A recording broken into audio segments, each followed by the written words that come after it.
pour commencer, bien sûr, l'intervention théorique, c'est Guillaume Faburel qui va nous la livrer. Vous êtes professeur à l'université Lyon 2 et parmi vos domaines de recherche, vous vous intéressez, et ça tombe très bien pour notre cycle de cette année, à la participation des habitants. Alors aujourd'hui, pour traiter de la question du partage, vous allez dépeindre plus largement donc, les nouvelles formes d'engagement, de solidarité, vous dites, des habitants. Et on verra bien sûr comment se manifeste la notion de partage dans la ville à travers cette question. Guillaume Faburel, c'est à vous. Alors, ce que je vous propose, bon, effectivement, la mission qui m'a été confiée était plutôt une introduction un peu théorique, mais néanmoins, j'ai quelques cas pratiques aussi qui permettront de éventuellement nourrir quelques questions. Moi, j'aimerais mettre en débat, ou en tout cas exposer, puis après éventuellement en débat, ce sont les questions relatives aux nouvelles formes de solidarité, de partage et d'entraide. Alors effectivement, le fil conducteur des leçons de ville sont la participation. Il se trouve que par la participation, il y a énormément de questions adressées aujourd'hui à ce qui fait solidarité urbaine, partage dans l'espace public, type d'entraide. Et Dieu sait qu'il y en a besoin, puisqu'on va le voir, la question des crises joue un rôle assez déterminant dans les initiatives que je serai amené à développer. D'où le titre « Partager les ressources socio-écologiques ». C'est un peu pompeux comme titre, mais ça va s'incarner assez rapidement. Penser une nouvelle forme d'entraide, urbaine et périurbaine. Je vais vous expliquer assez rapidement pourquoi. Il est aussi intéressant et surtout pertinent d'aller voir en dehors des villes, centres historiques, plus ou moins patrimonialisés. C'est-à-dire d'avoir une vision un peu ample de la diversité des territoires que ça peut impliquer au travers de formes d'initiatives. Alors juste en guise de propos liminaires, introductifs, bien évidemment la problématique, elle n'est pas nouvelle. Hein. La question des solidarités, surtout urbaines, remonte à fort longtemps. Donc je ne vais pas vous faire un cours d'histoire, j'en serais bien incapable, et puis je ne suis pas sûr que ce soit l'heure et votre passion pour cette chose-là. C'est juste pour dire qu'il y a des anciennes questions, mais il y a des formes nouvelles de solidarité, et plus encore d'entraide et dedans de partage, qu'il nous faut regarder attentivement, et que ça, en fait, ça provient du fait que sur les 30 ou 40 dernières années, sont à remarquer en France comme ailleurs, mais peut-être plus particulièrement en France, une évolution, certains disent un déclin, je ne suis pas loin de le penser, des politiques nationales de lutte contre l'exclusion, des politiques historiques par l'État-providence de solidarité, qui ont muté, évolué, décliné. Bon. Des solidarités de classe qui ont elles-mêmes pu évoluer dans le temps. Et particulièrement, j'insiste là-dessus, ça sera l'un des fils rouges, c'est dans les grandes villes particulièrement que cette question de l'évolution des formes de solidarité est dorénavant posée, parce que l'évolution des grandes villes, la métropolisation, crée aussi beaucoup de ségrégation, fragmentation, découpage, qui pose la question du lien social. Et du coup, dans les liens sociaux, des formes d'entraide, de partage et de solidarité. Donc d'autres formes d'entraide, voire de solidarité, d'autres types de coopération et de partage sont apparus sur les 20 ou 30 dernières années. Et pourquoi ces 20 ou 30 dernières années déclin de l'État-providence, solidarité de classe qui décline, mais aussi une évolution accélérée des villes dans leur métropolisation qui accroît les phénomènes de coupure, de fragmentation, de distanciation. Alors, quelques premières caractéristiques de ce qu'on sera amené à développer sous l'angle de cas pratiques et de remonter en généralité en essayant de voir ce qui leur est commun. Mais tout d'abord, ces formes de solidarité remarquées sur les 30 dernières années sont bien plus localisées, ne répondent pas à des grandes politiques nationales, ou moins, impliquant directement des habitants souvent réunis en collectifs plus ou moins éphémères. Donc on a des initiatives dont on parlera, qui ont pour particularité de ne pas renvoyer à des politiques d'envergure nationale ou même régionale, mais de remonter. On a des processus ascendants plutôt que descendants. C'est une première caractéristique qui est assez commune à ces nouvelles formes d'entraide et de partage. On a une deuxième caractéristique qui découle de la précédente, c'est qu'on a des initiatives qui sont beaucoup moins formalisées, qui en fait s'expérimentent à l'occasion d'un événement, à l'occasion d'un projet collectif, à l'occasion de luttes plus ou moins éphémères dans l'espace public, mais la durée ou la durabilité n'est pas assurée du fait même que tout dépend en fait du degré de motivation et d'implication des gens qui s'inscrivent dans ces démarches dites de solidarité ou de nouvelles formes de solidarité. Et on a bien évidemment des formes d'investissement personnel, d'engagement individuel et d'implication sociale qui, elles-mêmes, évolue considérablement. On a donc en fait une atomisation, mais ce n'est pas péjoratif, hein, donc une diversification dans le temps et l'espace des formes renouvelées d'entraide et de partage. On en retrouve partout, mais de manière non concertée, non coalisée. Hein. Il n'y a pas un Deus ex machina qui a dit maintenant tout le monde y va. Non. Ça émerge, ça éclot, et il y a des traits communs à ces éclosions. Voilà. Une somme de signaux qui commence à faire sens. Donc on a une émergence de nouveaux lieux et de nouveaux thèmes, plus remontantes, les formes en question, j'ai déjà évoqué. Elles ne s'opposent pas aux grandes politiques de solidarité nationale et territoriale, les grandes politiques de redistribution sociale, la santé, le chômage et d'autres choses. Néanmoins, force est quand même de constater, vu la somme des crises écologiques, économiques, politiques, etc., que ces initiatives-là jouent quand même de plus en plus le rôle de supplétif à quelques carences. Et qu'on en verra quelques exemples, viennent en soutien ou voire suppléer directement des politiques plus historiques de services publics éventuellement, qui ont pu décliner à certains endroits du fait des moyens qui se raréfient. Là-dedans, deux éléments essentiels, mais j'y reviendrai en conclusion. La question de l'environnement et des ressources écologiques joue un rôle déterminant. Mais alors l'environnement, ce n'est pas les arbres et les petits oiseaux pour qui j'ai le plus grand respect, hein, là n'est pas la question. C'est la question de la ressource et de la raréfaction des ressources, en fait. Voilà. Une économie de la rareté, l'écologie, la question du dérèglement climatique, de la diversité déclinante, diversité biologique déclinante, enfin tous ces éléments-là, sur les 20 ou 30 dernières années, ont fait prendre un certain nombre de conscience sur le fait que l'économie productiviste ne pouvait pas continuer ainsi indéfiniment, et que la rareté, du coup, et l'écologie qui se jouait derrière avait un rôle assez déterminant comme facteur de requalification à la fois de l'économie et des liens sociaux attachés à cette économie-là. Et deuxième trait commun, beaucoup d'initiatives, j'ai dit que ça se multipliait un peu partout, il y a un élément quand même qui est commun, c'est que ça se développe considérablement dans les espaces de nécessité. J'ai parlé de crise, ça coule un peu de source, que ce soit dans des banlieues soumises aux crises urbaines ou dans du grand périurbain en mal de sociabilité, on a tous les fragments du territoire national, depuis les hypercentres urbains jusqu'au rural, même si ces catégories n'existent plus véritablement, le plus profond, le plus lointain, on a une multiplication d'initiatives. Généralement, ce qui motive beaucoup ces territoires-là, c'est la question du nécessaire, des besoins primaires, on y reviendra. Du coup, je vous propose quelque chose d'assez rapide, en 3 temps. Je déroge à ce que j'avais annoncé, mais je pense que ça ne posera pas de problème. Je m'arrête là, non je rigole. Je déroge à ce que j'avais annoncé. Je commencerai par les cas, en fait, concrètement, pour essayer d'incarner un peu ces choses-là. Et puis après, 2 temps successifs sur les motivations et les caractéristiques des personnes qui s'impliquent dans ces initiatives-là. Ce n'est pas du tout une thérapie de groupe qui vous est proposée, mais il y a des traits communs sur l'engagement, sur la manière de réfléchir, de se sentir concerné, etc.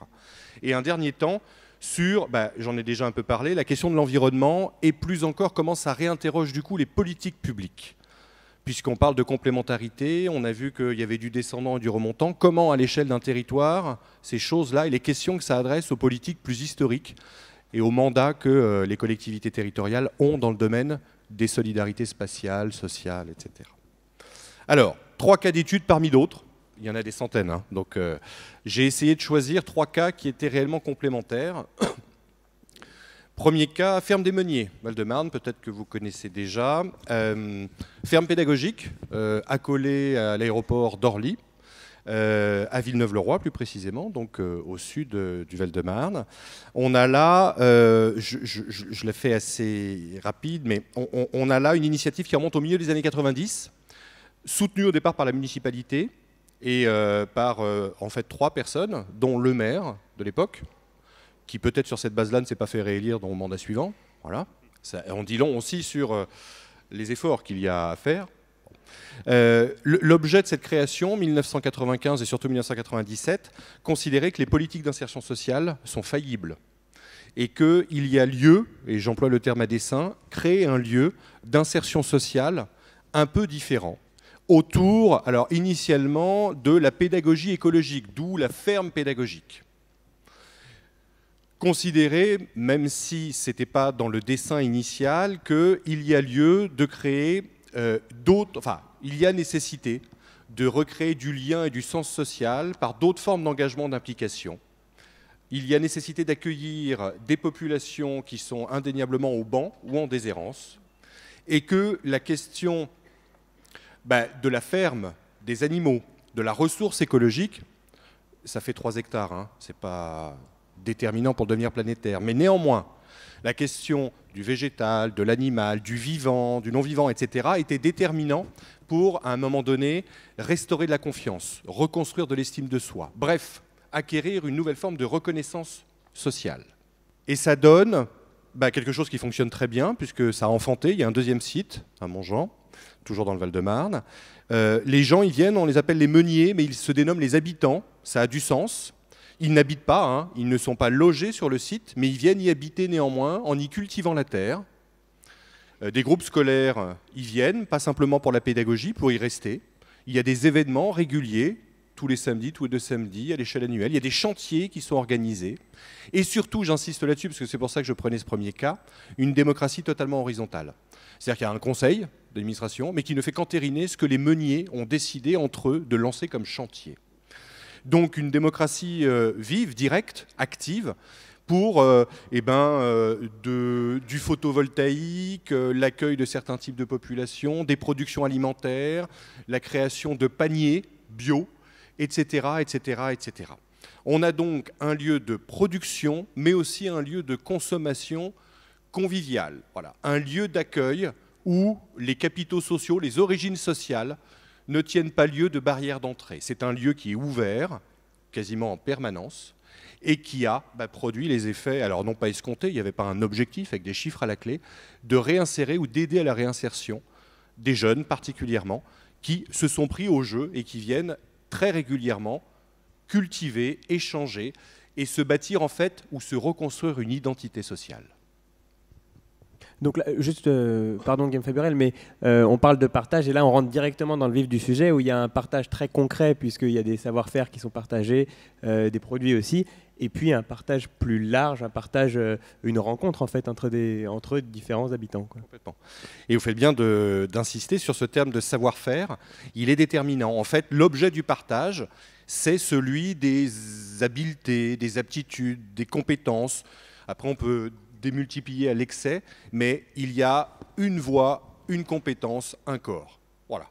On est dans une construction que certains pourraient considérer comme utopique. On n'est pas très loin de certaines utopies spatiales du 19e siècle, bon, à une moindre échelle, avec une pré-pensée qui est peut-être moins aboutie ou moins élaborée, mais néanmoins, la question des savoirs, savoir-faire, compétences, habiletés, ingéniosité, toutes ces choses-là jouent un rôle déterminant. Le point de départ, tout le monde a quelque chose à apporter et à partager. Ça se fait dans la réciprocité. Deuxième cas, Sort-de-Terre, Seine-Saint-Denis. Je vous dis, on est dans des espaces de nécessité, hein. Je ne veux pas généraliser sur la Seine-Saint-Denis, mais là, à Bagnolet, c'est le cas, même si l'association Sort-de-Terre intervient aussi à Romainville, à Sevran, et puis aussi à Paris, dans le 20e, oui, dans le 13e arrondissement. Il n'en demeure pas moins que là, le cas est effectivement un cas de nécessité. Alors, il y a des traits communs au premier cas, et puis il y a quand même aussi des singularités.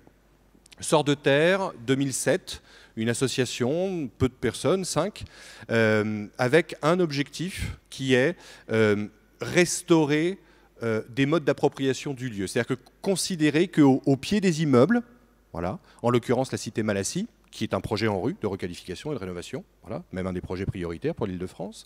Au pied des immeubles, il y a de l'espace laissé vacant, libre, c'est l'urbanisme de dalle, hein, comme on savait faire à l'époque globalement, et qu'il y a des réappropriations possibles par la pédagogie écologique. On retrouve cette idée-là, mais alors là, du coup, c'est pas cultivé à des fins éventuellement alimentaires ou vivrières, comme on le voyait à la ferme des Meuniers, avec des paniers, avec une production. Là, c'est plutôt, en fait, un prétexte, même s'il y a de la production éventuellement à la clé, mais ce n'est pas ça qui va nourrir la cité. Le prétexte, il est par l'environnement, et on verra aussi par les animaux, ça permet tout simplement de retisser du lien social, de rebâtir des échanges entre êtres humains. Et alors là, du coup, on a quelque chose qui, dans le rapport, j'ai oublié d'en parler pour la ferme des Meuniers, mais bien évidemment, ces types d'initiatives se sont créés de manière un peu autonome, et le succès a fait que les acteurs territoriaux ont commencé à s'y intéresser. Alors là, il faut être clair, le bailleur social, la municipalité considère dorénavant l'association comme des animateurs, des médiateurs sociaux. Les jardins qui sont proposés en pied d'immeuble ne sont pas à fin vivrière ou strictement alimentaire. Ce sont des espaces ouverts, ce n'est pas des jardins partagés, éventuellement enclos ou clôturés. C'est un lieu de sociabilité, se réapproprier la dignité d'appartenir dans un lieu. Voilà l'objectif de l'association Sort de Terre.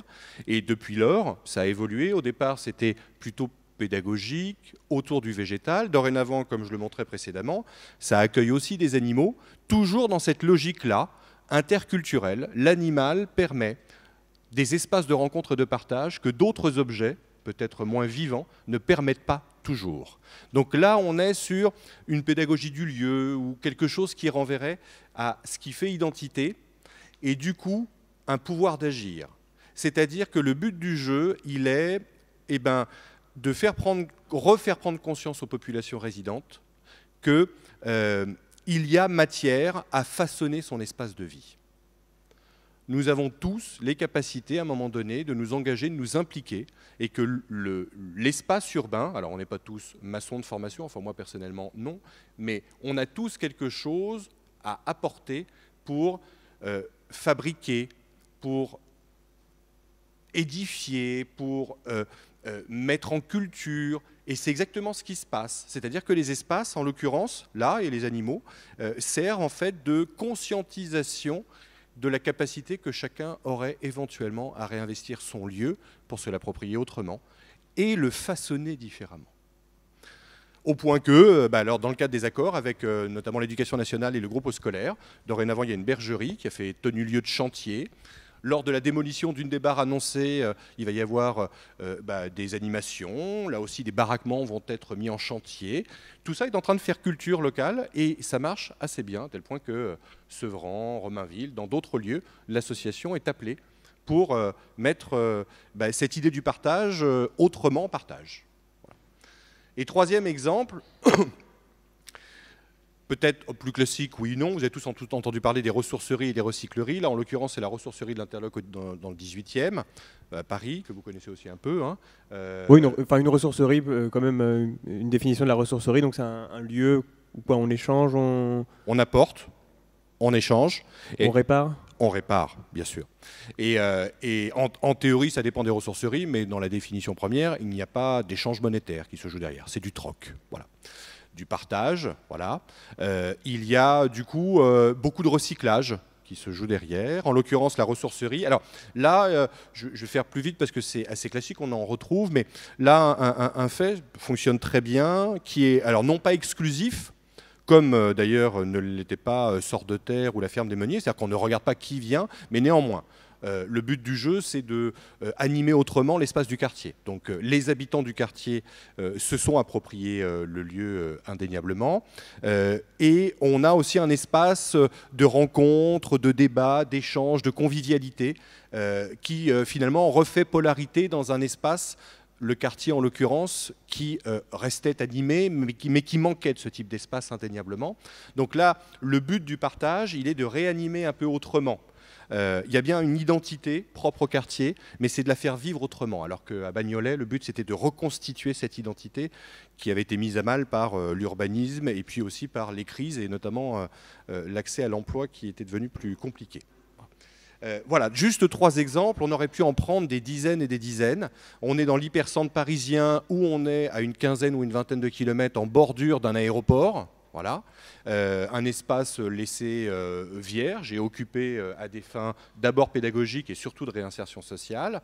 Dans l'entre-deux, on est dans une banlieue proche avec un urbanisme et des crises ou en tout cas des questions qui sont posées à la manière dont ces gens sont insérés dans l'espace urbain et plus largement dans l'espace social.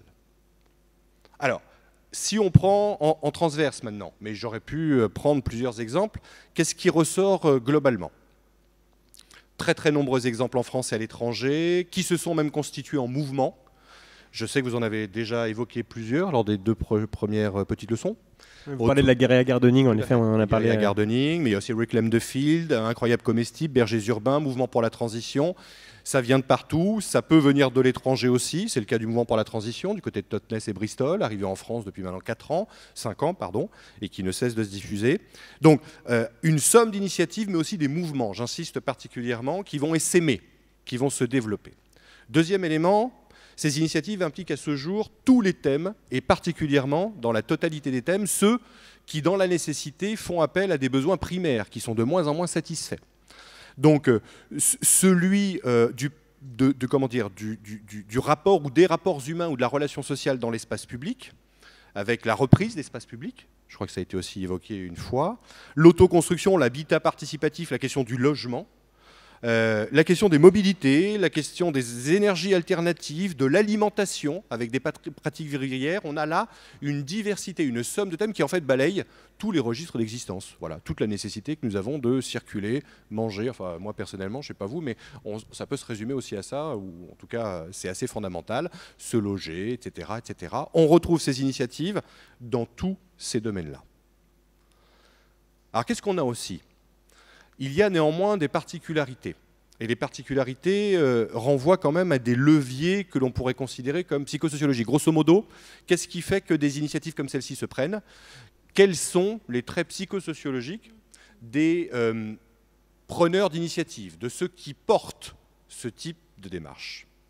Et qui arrivent, du coup, à enrôler, à susciter intérêt, et plus encore, à certains endroits, à recréer de la solidarité par le partage. Tout d'abord, il y a se sentir concerné. C'est un gros mot qui nous vient plutôt de la sociologie allemande, le concernement. Se sentir concerné, c'est pas nécessairement une sensibilité de bonne aloi qu'on déclarait dans un sondage d'opinion. Vous êtes pour ou contre l'environnement. Approximativement 98% des gens vont vous dire qu'ils sont pour l'environnement. Après, passer à l'acte, c'est autre chose. Donc concerné va au-delà de la sensibilité et c'est pas être impacté directement par un projet. C'est un entre-deux, celui d'appréhender, et de connaître et de ressentir un lieu. Derrière ce être concerné, il y a vivre le lieu de manière affective, un lieu d'attache. Et l'environnement joue un rôle déterminant dans cette construction-là. Alors, le concernement, se sentir concerné, a considérablement été nourri, alimenté ces dernières années par les crises écologiques, la raréfaction des ressources, un sujet de concernement qui est remarqué, la question du délitement des liens sociaux et l'individualisation des rapports humains, même s'il faudrait regarder de plus près, et aussi, j'insiste particulièrement, j'y reviendrai à la fin, la défiance à l'endroit de la politique institutionnelle, la démocratie verticale. Ces trois thèmes-là jouent un rôle assez déterminant dans le passage d'une sensibilité à un concernement. En tout cas, on les retrouve dans toutes les études anthropo, ethno et sociaux qui ont pu être réalisées. Le passage de la sensibilité de bonne aloi à se sentir concerné par un problème renvoie beaucoup à ces champs d'enjeux et de défis qui nous sont communs. Donc se sentir concerné. Deuxième caractéristique, se sentir en capacité. Deuxième gros mot, capacitation. Prolonge le fait de se sentir concerné par l'augmentation de libertés positives. Les libertés positives, c'est se construire l'idée qu'on puisse être, dans la mesure du possible, son propre maître. Et ça, c'est quelque chose de remarqué sur les 20 ou 30 dernières années. Les individus, les sujets, les gens aspirent de plus en plus à maîtriser leur propre existence. Ils n'en ont pas forcément toujours les moyens, et c'est un euphémisme, mais il y a ce besoin ressenti et décrit lors des enquêtes, tout au long des enquêtes. Et ça passe beaucoup, ce sentiment de se sentir en capacité, on l'a évoqué tout à l'heure avec la ferme des Meuniers, par la reconnaissance des savoirs et des savoir-faire, par la question des compétences et des habiletés, par la question de l'ingéniosité. C'est même déterminant. C'est le passage obligé, ça permet d'augmenter les capacités, non plus simplement d'être, mais également d'agir. Cette capacité, elle est celle de la mise en action et qui permet d'ouvrir un éventail de choix plus large pour l'action. Donc se sentir en capacité, c'est se sentir en capacité d'intervenir directement et d'en avoir les capacités par des compétences professionnelles, par des aptitudes techniques, par une expérience personnelle. Troisième et dernière caractéristique psychosociologique, pouvoir s'engager. L'engagement vient ainsi conclure le cheminement en agençant autrement actions individuelles et collectives. Et les engagements, là, prennent d'autres formes, plus ordinaires, quotidiennes, plurielles, éphémères. L'engagement, en fait, aujourd'hui, il est considéré non plus, ça ne se fait pas à défaut d'eux, hein, ça le complète, quoique, par moments, ça se substitue. L'engagement est beaucoup moins dans les organisations instituées du politique, des syndicats et des corps intermédiaires. L'engagement, en fait, est beaucoup plus dans des modes et des styles de vie. L'engagement se réalise beaucoup par des principes et des valeurs, j'y reviendrai, dans des actes ordinaires du quotidien. Circuler différemment, consommer autrement, habiter différemment, etc., etc. Ce sont les thèmes que j'ai évoqués tout à l'heure. Et je le disais, même si éphémère et pluriel, la question des principes et des valeurs joue un rôle déterminant. Chacun souhaiterait impliquer, ça joue un rôle essentiel du ressenti de capacité à l'engagement proprement dit. Les valeurs de solidarité et principes de coopération se retrouvent très souvent comme troisième levier psychosociologique, après le concernement et la capacitation, pouvoir s'engager en adaptant de manière ordinaire son mode de vie ou ses modes de vie. On parle d'infrapolitique, c'est-à-dire d'une politique du quotidien, qui va éventuellement résister ou impliquer des valeurs pour opérer des choix déterminants. Deux conséquences à cela, et je vais aller progressivement vers l'adresse aux politiques publiques et aux collectivités territoriales, à la diversité de ceux qui décident officiellement. Premier élément de conséquence, c'est qu'il y a une prise d'autonomie. Quand vous croisez les trois leviers psychosociologiques, il y a indéniablement une volonté de s'affranchir, alors non pas de résister définitivement, dans le respect de la loi, bien évidemment. Il y a bien de la désobéissance civile à certains endroits, mais je ne parle pas de ça. Il y a une prise d'autonomie par rapport au déterminisme fonctionnel des pratiques et des trajectoires. En l'occurrence, l'usage fonctionnel des espaces. On va se le réapproprier dans une multifonctionnalité. L'espace public notamment, au sens matériel du terme, parce que tout ça est de l'espace public au sens politique du terme. Jusqu'à de nouvelles formes d'échange avec des monnaies locales, des activités centrées sur l'économie des ressources, les recycleries, en passant par des initiatives, sinon d'autonomie, tout au moins de subsistance alimentaire, énergétique, des ménages, etc., etc. On a une prise d'autonomie qui est en fait un moyen de se fixer ses propres règles. C'est l'évolution des modes de vie dont je vous parlais tout à l'heure, de certains modes de vie en tout cas, en cherchant à concilier un impératif d'efficacité pragmatique et les valeurs que l'on défend. La prise d'autonomie est une caractéristique première du sujet, individu, du siècle dans lequel nous sommes. Et ça remonte à une quinzaine, vingtaine d'années.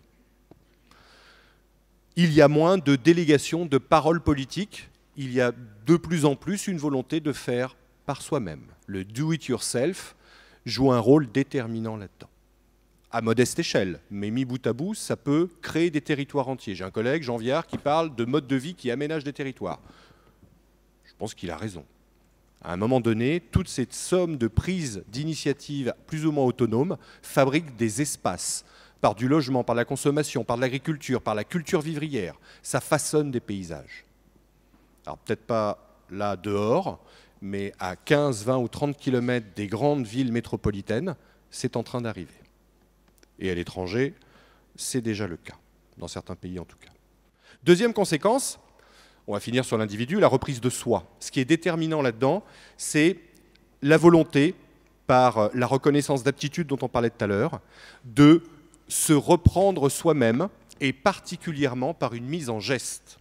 C'est-à-dire que être concerné, être en capacité, vouloir s'engager, passe par des actions directes. Une volonté, par des modes de vie, des styles de vie, par des luttes localisées, etc., de mettre la main à la pâte. Cette mise en geste est déterminante de la reconnaissance des compétences, mais surtout d'une volonté de s'affranchir du déterminisme fonctionnel dont on parlait, de la reprise de soi. Donc en fait, c'est bien une autre conception des individus sujets en politique qui se joue fondamentalement derrière, puisque en fait, on est autonome, mais on est attaché à des lieux, donc on appartient à des collectifs. Voilà. On est réflexif au sens où on se sent concerné, mais on participe directement à la fabrique des espaces. On n'est pas simplement dans la théorie. Et on est affranchi politiquement au sens où, de moins en moins, on adhère à des projets et des doctrines politiques, comme ça pouvait être le cas il y a 30 ou 40 ans. Je ne dis pas que les doctrines ont disparu, mais elles traversent un peu moins. Elles sont plus pragmatiques, plus directes. Donc on est affranchi politiquement, mais engagé dans des mobilisations du quotidien, des modes de vie. On a des camarades de jeu. Voilà. On n'est pas tout seul. Donc on a en fait d'autres conceptions finalement de ce que nous sommes en politique. Ça revient à dire ça. Et ça se pose alors du coup, ça adresse des questions directes à des politiques institutionnelles qui, elles, se sont historiquement construites dans une conception du politique qui est la démocratie représentative, délégative. Comment on fait concrètement dans une démocratie représentative lorsque les gens veulent directement construire leur logement? Je ne dis pas que c'est la majorité, hein, mais quand vous mettez côte à côte ou bout à bout les cultures vivrières, le réinvestissement de la terre, la question de l'habitat participatif, le réinvestissement de l'espace public, les questionnements qui sont posés autour des énergies alternatives, tout ça mis bout à bout, les démocraties représentatives ne se sont pas construites avec ce type de personnalité politique, avec ce type de sujet ou d'individu sujet. Donc comment font-elles? Aujourd'hui, difficilement. Je ne vous apprends rien, on verra des exemples un peu plus positifs juste après, mais globalement, on improvise, on tâtonne, on bricole au bon sens du terme. Ça crée du mouvement, c'est très stimulant, mais il n'y a pas de mot d'ordre, de doctrine partagée autour de ces choses-là. Et en fait, tout simplement parce qu'il y a au moins 3 éléments, on va dire, alors de friction c'est exagéré, mais en tout cas de distance entre les politiques historiques et ces nouvelles aspirations par la mise en geste, par la reprise de soi, etc., à d'autres formes d'engagement, d'autres types d'implications. Il y a bien une réinterrogation des politiques publiques qui se joue derrière. Premier élément d'interrogation, les exercices de démocratie participative. Vous les avez certainement évoqués, elles reviendront, c'est le fil rouge, je ne rentre pas dans le détail. Les exercices et les dispositifs de démocratie participative, des conseils de quartier au débat public en passant par les conférences citoyennes, etc., ne sont pas suffisamment pratiques, ne sont pas suffisamment ouvertes à cette aspiration au faire par soi-même. Il y a des initiatives, on est beaucoup plus dans la distance par l'information, la consultation, le recueil d'opinion. Se pose là indéniablement la question du pouvoir d'agir. Ces dispositifs de démocratie participative ne satisfont pas, frustrent encore beaucoup de gens qui aspirent à s'engager autrement. Deuxième élément de blocage, de frein, de tension, de divergence, la question des savoirs, on l'a déjà évoqué. Les savoirs techniques, les normes pour l'aménagement sont vraisemblablement encore trop prégnants dans l'élaboration des politiques publiques. Donc il y a nécessité de rendre possible l'échange et la mutualisation des savoir-faire. Il y a bien un enjeu de coopération dans les projets de petite comme de grande taille. Il y a bien un enjeu de coopération par les savoirs et les savoir-faire. Enrôler le plus grand nombre pour participer directement ou indirectement au projet et éventuellement à sa fabrication. Se pose bien la question des savoirs et de leur construction technique et de la légitimité que ça donne à certains acteurs de parler au nom d'autres du fait de leur trajectoire, leur formation, leur expérience. Tout ça est digne d'intérêt, hein, mais quelque chose de peut-être plus égal suscite intérêt aujourd'hui. Enfin, troisième élément qui réinterroge les politiques publiques, la question des valeurs historiques de l'action. La solidarité dont nous avons parlé, elle est redistributive historiquement parlant. Elle n'est pas une solidarité sociale ou procédurale telle que nous l'avons évoquée là. La question de l'entraide et du partage, elle n'est pas du tout inscrite dans les codes de loi ou dans les types de réglementation aujourd'hui en vigueur. Donc il y a bien quelque chose qui renvoie à comment on tient compte des singularités. Mais néanmoins, on ne fait pas défaut au principe d'égalité. Comment on tient compte de ce besoin de réciprocité? Je mets en geste, mais je partage. J'attends en retour aussi une mise en geste. Lorsque la réciprocité n'est pas ce qui a fondé, a priori, la question de la cohésion nationale, par exemple. Bon. Il y a tout un tas de questions autour des valeurs et des principes historiques de l'action qui sont aujourd'hui posées. Il y a en fait une culture de l'environnement qui est en train d'advenir. Fondamentalement, la lame de fond, elle est là. Mais je le redis, ce n'est pas les politiques environnementales historiques qui ont fait grand effet, qui ont pu avoir une utilité et qui l'ont toujours. C'est la culture sociale de l'environnement en situation de raréfaction des ressources et de crise. L'environnement, indéniablement, est en train de faire émerger, on le voit en Angleterre du Sud, en Italie du Nord, en Allemagne depuis 25 ans pour des raisons culturelles, mais aussi en Amérique du Sud et sur d'autres continents. La question environnementale, les défis écologiques, le mur climatique est en train, un, d'alerter certaines consciences, c'est une chose, mais deux, surtout, de réviser les cadres de pensée autour de la coopération, du partage et de la solidarité. Et c'est bien la question de la rareté et la volonté, du coup, d'agir plus directement. Je terminerai juste sur un point. Je l'ai évoqué au tout début, je ne suis pas revenu dessus. Ces initiatives-là, exception peut-être faite d'autres formes, si ce n'est de commerce, en tout cas d'échange et d'espace public, l'ensemble de ces initiatives, ou la plupart, sont en dehors des villes métropolitaines. Il se joue bien quelque chose là, qui est en réaction aussi, par la coopération et le partage, à ce que dans les imaginaires collectifs, la grande ville est devenue un lieu qui ne garantit plus toujours, par l'urbanité, par la citadinité, les solidarités sociales. Il y a là énormément d'exode urbain, c'est le terme consacré, il n'est pas massif, hein, mais les derniers chiffres de l'INSEE montrent 3% de la population, en volume, en absolu, qui quitte les grandes métropoles. On a une troisième vague néo-ruraliste, on a, je ne vous apprends rien, un grand périurbain qui n'a cessé de s'étaler. Tout ça renvoie certes au coût de la vie dans les villes métropolitaines, de plus en plus, ça renvoie à des choix qui, par l'environnement, visent autrement certains types d'environnements qui seraient plus adaptés, mieux en capacité de créer d'autres formes d'entraide, de partage et de coopération. Donc, ville et environnement jouent un rôle déterminant et transversal, y compris à Bagnolet, y compris à Villeneuve-le-Roi, et même dans le 18e. Je vous remercie.